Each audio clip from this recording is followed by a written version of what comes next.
Изначально мой соперник должен был Юнус Евлоев, так как он травмировался, дали другого соперника. Хорошо, что рано сообщили об этом нам. Мы могли построиться на другого соперника. Я Юнусу Евлоеву желаю скорейшего выздоровления.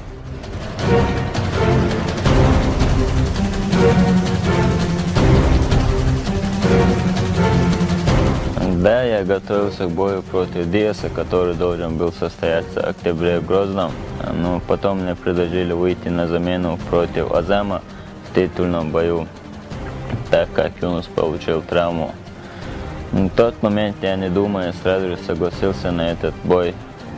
Конечно, титульный бой – это большая ответственность для меня и доверие, оказанное руководством. Иншаллах, я приложу все усилия, чтобы выйти из октагона с поясом.